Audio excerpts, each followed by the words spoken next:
ಯಾವಾಗಲೂ ಬರೀ white rice ಬೇಳೆ ಸಾಂಬಾರು ತಿಂದು ಬೇಜಾರಾಗಿದೆ ಅನ್ನೋವಂಥವ್ರಿಗೆ ಈ ರೀತಿ ಪ್ಲೇನ್ ಕುಷ್ಕನ ಮಾಡಿಕೊಡಿ. ಹೋಟೆಲ್ ಸ್ಟೈಲಲ್ಲಿ ತುಂಬಾ ಚೆನ್ನಾಗಿರುತ್ತೆ. ಮಾಡೋದು ಕೂಡ ಸಿಂಪಲ್ಲು, ಕ್ವಿಕ್ಕಾಗೂ ಆಗುತ್ತೆ.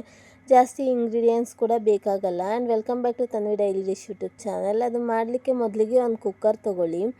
ಕುಕ್ಕರ್ಗೆ ಒಂದು 5 ಟೇಬಲ್ ಸ್ಪೂನ್ ಆಗುವಷ್ಟು ಎಣ್ಣೆ ಹಾಕಿ. ಎಣ್ಣೆ ಬಿಸಿಯಾದ ನಂತರ ಚಕ್ಕೆ, ಏಲಕ್ಕಿ, ಲವಂಗ, ಪಲಾವ್ ಎಲೆ, ಮೆಣಸು ಇಷ್ಟನ್ನು ಹಾಕಿ ಫ್ರೈ ಮಾಡ್ಕೊಳ್ಳಿ.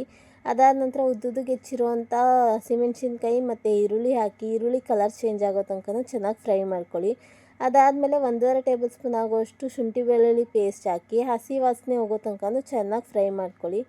ಅದಾದ ನಂತರ ಪುದೀನ ಮತ್ತು ಕೊತ್ತಂಬರಿ ತೊಳೆದು ಹೆಚ್ಚಿಟ್ಟಿರುವಂಥದ್ದು ಅದನ್ನು ಹಾಕಿ ರುಚಿಗೆ ಎಷ್ಟು ಬೇಕೋ ಅಷ್ಟು ಉಪ್ಪು ಹಾಕ್ಕೊಂಡು ಚೆನ್ನಾಗಿ ಫ್ರೈ ಮಾಡ್ಕೊಳ್ಳಿ. ಅದಾದಮೇಲೆ ನೀವು ಎಷ್ಟು ಅಕ್ಕಿ ತೊಗೊಂಡಿರ್ತೀರೋ ಆದರೆ 2ರಷ್ಟು ನೀರು ಹಾಕಿ. ನೀರು ಕುದಿಯೋವಂಥ ಟೈಮ್ನಲ್ಲಿ ತೊಳೆದಿಟ್ಟಿರೋಂಥ ಅಕ್ಕಿ ಹಾಕಿ ಒಂದು ಸಲ ಮಿಕ್ಸ್ ಮಾಡಿ ಲಿಡ್ ಕ್ಲೋಸ್ ಮಾಡ್ಕೊಳ್ಳಿ. ಒಂದು ವಿಷಲ್ ಕೂಗಿಸ್ಕೊಳ್ಳಿ ಸಾಕು. ವಿಷಲ್ ತಣ್ಣಗಾದ ನಂತರ ಲಿಡ್ ಓಪನ್ ಮಾಡಿ ಚೆನ್ನಾಗಿ ಒಂದು ಸಲ ಮಿಕ್ಸ್ ಮಾಡಿ. ನೋಡಿ ಎಷ್ಟು ಚೆನ್ನಾಗಿ ಉದುರಾಗಿ ಬಂದಿದೆ ಅಂತ ಹೇಳಿ. ನೀವು ಒಂದು ಸಲ ಮನೇಲಿ ಟ್ರೈ ಮಾಡಿ, ಹೇಗಿದೆ ಅಂತ ಕಮೆಂಟ್ ಮಾಡಿ. ಹಾಗೆ ಇದೇ ಥರ ರೆಸಿಪೀಸ್ಗೋಸ್ಕರ ನಮ್ಮ ಚಾನಲ್ನ ಸಬ್ಸ್ಕ್ರೈಬ್ ಆಗಿ. ರೆಸಿಪಿ ಇಷ್ಟ ಆಗಿದ್ದರೆ ಒಂದು ಲೈಕ್ ಮಾಡಿ.